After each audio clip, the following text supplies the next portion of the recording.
Salom do'stlar.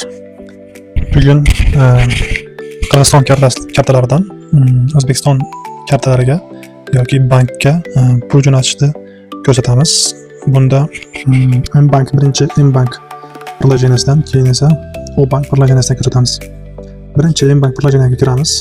Приложениеga kirgandan keyin bu yerdagi платежный bo'limiga o'tiladi. Платежный bo'limiga o'tgandan keyin переводы degan joyi bor. Mana ko'rganingizdek переводы. Bu yerda masalan o'zingiz shotingizga boshqa boy davlatga pul jo'natsa bo'ladi. Masalan O'zbekistonga jo'natmoqchi bo'lsangiz, tepadagi poyezd joyiga bosib O'zbekistonni tanlaysiz. Tanlab turib, mana bu yerda продолжить bosamiz. Bosgandan keyin bu yerda ism, familiya bu yerda summa qancha, masalan $100 bo'lsa sразу перевод bosiladi. Bu yerda menda ismda xato chiqyapti, chunki lotin harflar kiritish kerak. Masalan дальше. Bu yerda mana ko'ryapsiz nomer перевода, страна получателя, ism, familiya va summa, komissiya. Demak bu yerda $100 ga $2.08 komissiya bor ekan. Оплатить bosgandan keyin дальше подтвердить qilinadi va to'lab o'tadi. So'z qaytamiz. Hop, endi kartaga pul jo'natish ko'rib chiqamiz. Hop, yana xuddi shu перевод bo'lmadan bu yerda mana oddiy Visa kartaga nomer o'tkazsa bo'ladi. Undan keyin po nomer karti o'tkazsa ham bo'ladi. Bizga hozir asosiy kerak bo'lgani именно O'zbekiston uchun переводы O'zbekiston. Bu yerda ikki xil usulda o'tkazsa bo'ladi. Va nomer telefon nomerini berib terasiz. Tergandan keyin Выберите bank bo'limidan bankni tanlaysiz. Agar bank Hamkorbank, bu yerga summani kiritasiz. Shuni eslatib tutish kerak. O'zbekistonga Qirg'iziston kartasidan kartaga ham, bankka ham pul o'tkazayotganda dollarda o'tkaziladi. Va dollar bu yerda tergandan keyin kursini avtomatik hisoblab chiqaveradi. Masalan, bu yerda hozir $100 da 8750 so'm bo'lyapti kurs bo'yicha.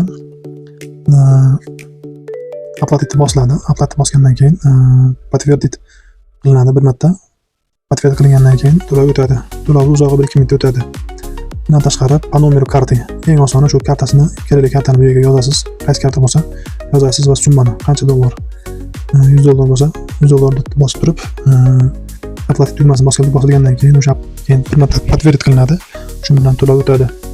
Bu yerda faqat $100 minimalniy stavka yo'q. Mana masalan minimalniy stavka $10 deylik. Hop, $10 ham o'tkazsangiz bo'ladi. Mana 875 so'm bo'lyapti. $5 ham o'tkazsa bo'ladi kartaga. Bu yerda minimalniy summa yo'q. Minimalniy summa shu $1 bo'lishi mumkin. 87 so'm, 5 so'm. Shuna qilib O'zbekiston kartalariga o'tkazsa bo'ladi. Va bu yerda boshqa banklarga o'tkazish bo'limlari bor. Hop, endi O-Bank orqali ko'rib chiqamiz. Bu yerda ham kiramiz O-Bankka va платеж bo'limiga o'tamiz. Hop, o'tgandan keyin mana bu yerda ko'rinib turibdi. O'zbekistonga o'tkazish uchun mana karta O'zbekistonni bosamiz. Bu yerda mana Humo Uzkart farqi yo'q ekan. Shu yerdan kerakli kartani terasiz.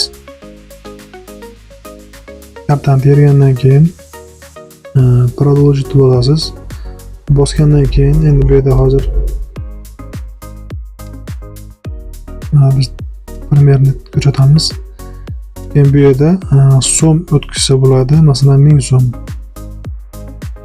1000 so'm o'tkazsangiz mana 1000 so'mni bosgandan keyin продолжить bosasiz. Bosgandan keyin